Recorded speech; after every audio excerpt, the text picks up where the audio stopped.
10, 9, Allez, on y va. 8, 7, 6, 5, 4, 3, 2, 1, top. Vas-y. Bonjour madame, bonjour mademoiselle, bonjour monsieur, regardez comme c'est beau. Ah, c'est joli hein, ce plan. Eh bien vous allez en voir d'autres dans cette émission. Midi en France est installé ici à Dole, dans le Jura. Vous venez nous retrouver, on vous attend. C'est sur France 3, au bon endroit. Vous êtes là? Passez. Allez, top, on ferme. Voilà, comme Laurent Boyer l'a si bien dit, Midi en France était à Dole. Cette émission, diffusée en fin de matinée du lundi au vendredi sur France 3, a mis la ville à l'honneur du 1er au 5 décembre 2014. Jean-Paul Cordy, régisseur, supervisait toute l'installation et le démontage. Midi en France, ça représente un ensemble de 8 à 9 camions. Sur la partie infrastructure, loge, tente et plateau, c'est à peu près 200 mètres cubes de matériel, donc un semi-remorque et un gros camion en plus. La première journée d'installation, c'est à peu près 15 personnes pendant 10 heures qui travaillent et qui installent les loges et le plateau. Et le lendemain arrivent donc les gens de France 3 qui viennent faire la captation, qui eux installent les caméras, le son et la vidéo.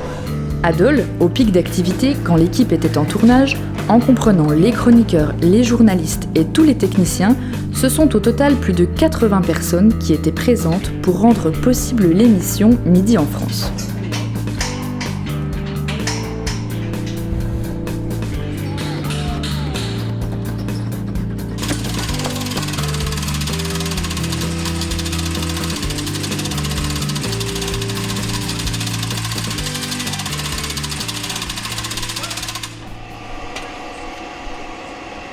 Le lundi matin, avant la toute première émission, l'équipe a procédé aux ultimes réglages.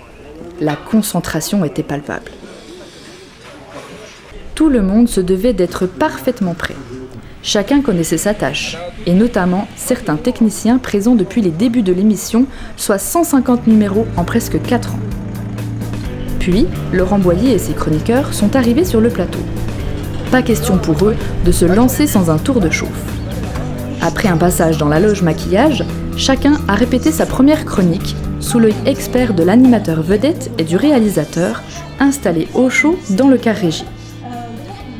Peu à peu, les premiers Dolois, dont le député-maire Jean-Marie Sermier, sont arrivés pour observer les 1001 détails qui rendent possible une telle mission.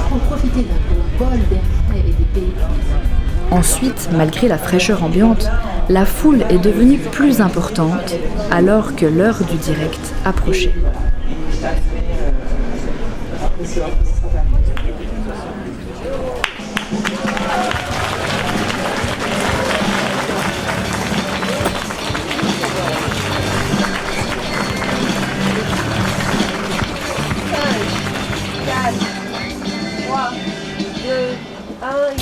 Bienvenue madame, mademoiselle, monsieur, regardez ces belles images que nous propose Bernard Flamand, notre réalisateur.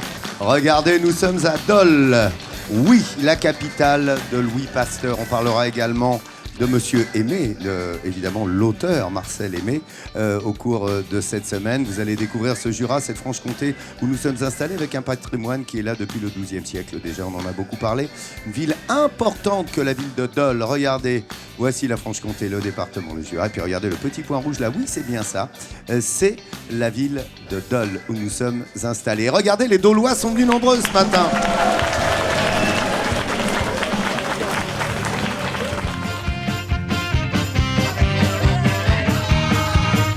Pour Dole, les 1er et 2 décembre, l'animation a été majeure. L'ambiance festive qui régnait sur le plateau était visible aussi à l'écran.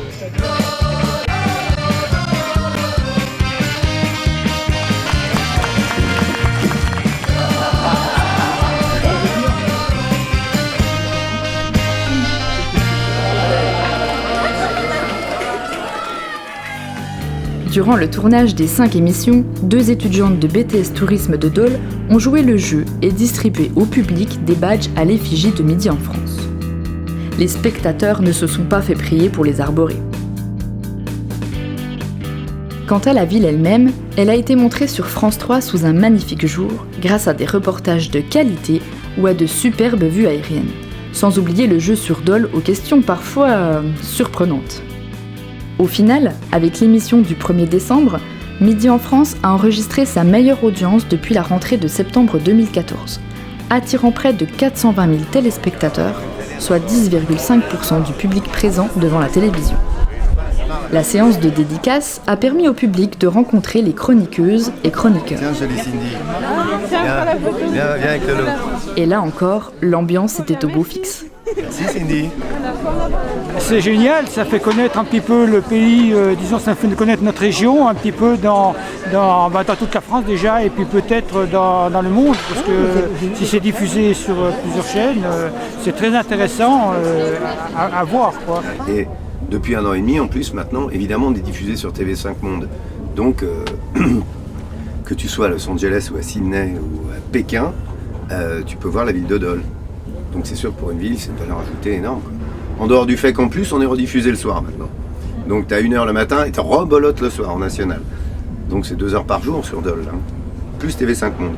Une telle visibilité n'a pas été sans un impact rapidement mesuré, notamment chez les artisans passés à l'écran. Stéphane Gâteau, fabricant de jouets en bois à Saint-Aubin, ou les propriétaires de la Charrette Bleue au Deschaux, ont ainsi rempli leur carnet de commandes juste avant les fêtes.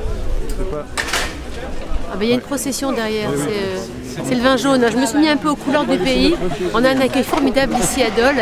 Et alors moi je m'intéresse beaucoup à tout ce qu'il y a autour de la ville.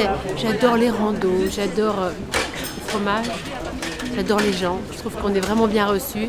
C'est un peu frais, mais vraiment, qu'est-ce qu'on s'éclate. Merci de votre accueil. À titre personnel, j'ai déjà eu l'occasion de venir. J'ai une amie qui habite à Dole, qui est vétérinaire ici. Et donc du coup, j'étais déjà venue la voir ici. Et elle s'est mariée également ici. Et donc j'avais assisté à son mariage ici. Qu'est-ce que tu veux que je te dise, toi? Qu'est-ce que tu veux que je te raconte? Je suis venu à Dole, c'est drôle, on en parlait hier soir.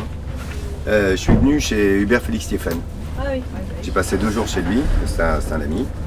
Un ami de longue date, et à tout vous dire, il m'avait fait un coq au vin jaune.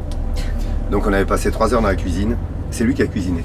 Donc j'ai découvert Dole grâce à Hubert Félix Stéphane et grâce à mon assistante à RTL, parce que je suis 14 ans que je suis à RTL, la radio, et mon assistante d'RTL est doloise.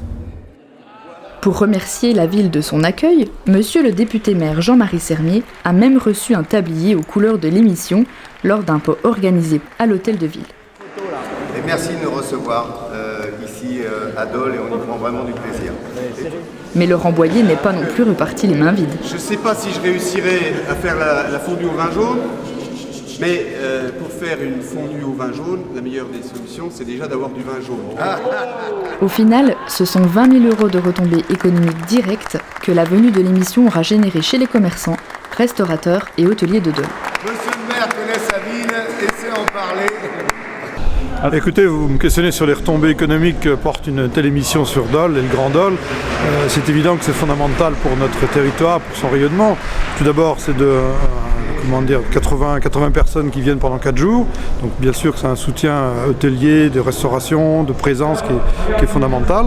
Nous avons reçu à l'hôtel de la Cloche une grosse partie de l'équipe de Midi en France. Ça représente tout notre hôtel, 30 chambres. Ils sont restés pendant 3 jours. Et ça nous a fait beaucoup d'animation pour notre hôtel qui en cette saison est un petit peu vide. Nous avons accueilli donc toute cette équipe qui comprenait une 60aine de personnes le lundi et le mardi. Ça nous a permis donc d'avoir une forte influence. Et aussi au niveau du bouche à oreille, c'est vrai que c'est aussi très bien pour la notoriété de l'établissement de savoir que France Télévisions a choisi notre établissement pour venir manger lors du tournage. Mais je pense que ce qui est surtout important dans cet événement, c'est que Dole soit reproduit sur la télévision et qu'on puisse en parler et que d'autres gens puissent venir dans nos établissements tout au long de l'année, voire sur un week-end, voire pendant les vacances. Ça, c'est vraiment le plus important. On est comme ça, donc, nous savons par l'Office de tourisme que nous avons une clientèle qui vient de fort loin, d'Australie, des États-Unis, de Chine, du Japon, d'Afrique, d'Amérique latine, d'Amérique du Nord, etc. Et ces gens-là, effectivement, auront cette vision tout à fait magnifiée de notre territoire et ça leur donnera automatiquement envie de venir. Alors j'espère que nous aurons beaucoup de retombées économiques et touristiques avec un certain nombre de personnes qui pourront visiter maintenant physiquement la ville de Dole après l'avoir vue sur France 3. Et puis au cours de l'année 2015, on va s'acharner maintenant à faire en sorte que notre ville puisse tisser des liens encore plus forts avec les régions qui l'entourent, avec les deux grandes villes que sont Besançon et Dijon, et jouer notre carte de Dole, ville capitale.